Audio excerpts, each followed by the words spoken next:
السلام عليكم ورحمة الله وبركاته. يقول الله جل وعلا: ألم ترى كيف فعل ربك بأصحاب الفيل ألم يجعل كيدهم في تضليل. ولد النبي صلى الله عليه وآله وسلم في سنة الفيل. ما هي هذه السنة؟ كان هناك رجل اسمه أبرهة الحبشي يعيش في اليمن، وكان له ملك عظيم، وكان يريد من الناس أن يأتوا إلى اليمن لزيارتها والتجارة فيها، أن يجعل اليمن يعني مركزا اقتصاديا. فبلغه أن مكة هي مركز العرب التي فيها البيع والشراء، فسأل لماذا الناس يقبلون على مكة، فليس فيها ما في اليمن من ماء وخضرة وزروع، إنما هي واد غير ذي زرع، فلماذا يقبلون عليها؟ فقالوا إن هناك بيت معظم تعظمه العرب، فبنى في اليمن بيتا لأجل أن يعظمه العرب أيضا ويأتون إليه. قالوا: فسمع رجل من أهل مكة بذلك البيت، وأن أبرهة صنعه لأجل أن يعني يقبل الناس إلى ذلك البيت ويعظمونه ويطوفون به وكذا، ويصبح مركزا يعني للتجارة. فذهب هذا الرجل إلى ذلك البيت، بيت أبرهة المعظم هذا، ودخله وقضى فيه حاجته وخرج. فلما دخل بعض الناس شم الرائحة وشعروا أنها إهانة وأن هذا الرجل جاء من مكة، فذلك قبل الإسلام كله. فجمع أبرهة جيشا وتوجه إلى مكة لهدم الكعبة. فلما أقبل، وكان هذا الجيش فيه أنواع من الجنود، ومعهم الفيلة ومعهم الخيول والجمال، وهذا جاي من اليمن من مكان بعيد.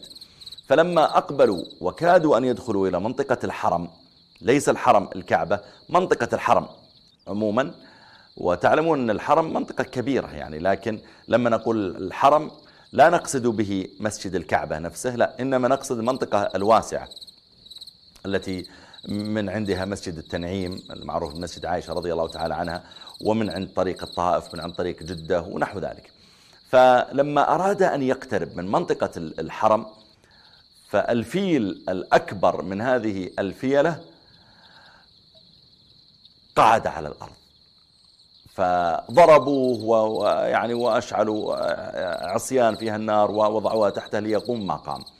ثم لما أمسكوا يعني بالحبل الذي يربط به خرطومه ورأسه ووجهوه جهة اليمن، لفوا به، قام لأجل أن يرجع إلى اليمن.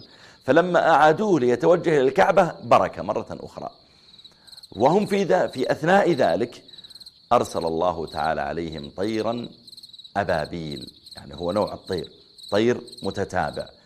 قال الله تعالى: ألم تر كيف فعل ربك بأصحاب الفيل ألم يجعل كيدهم في تضليل، يعني في فساد وضلال وحيرة، ولم يتم لهم ما أرادوا. ألم يجعل كيدهم في تضليل وأرسل عليهم طيرا أبابيل.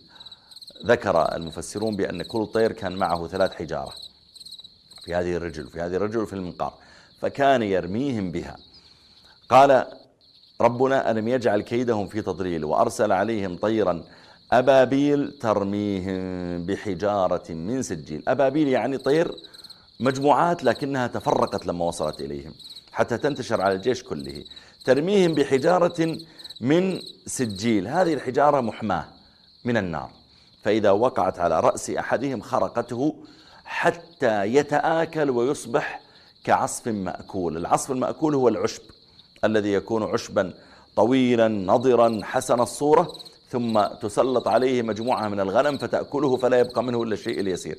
بعدما كان نضرا طويلا يتحول إلى أشياء يسيرة لا تكاد أن تذكر. قال الله: فجعلهم كعصف مأكول. هذا فيه بلا شك حماية الله تعالى لبيته الحرام وتعظيمه جل وعلا له، وأيضا فيه إرهاصات بمقدم نبينا محمد صلى الله عليه وسلم وبعثته ومولده، وقد ولد عليه الصلاة والسلام في عام الفيل. الله يتقبل منا ومنكم، والسلام عليكم.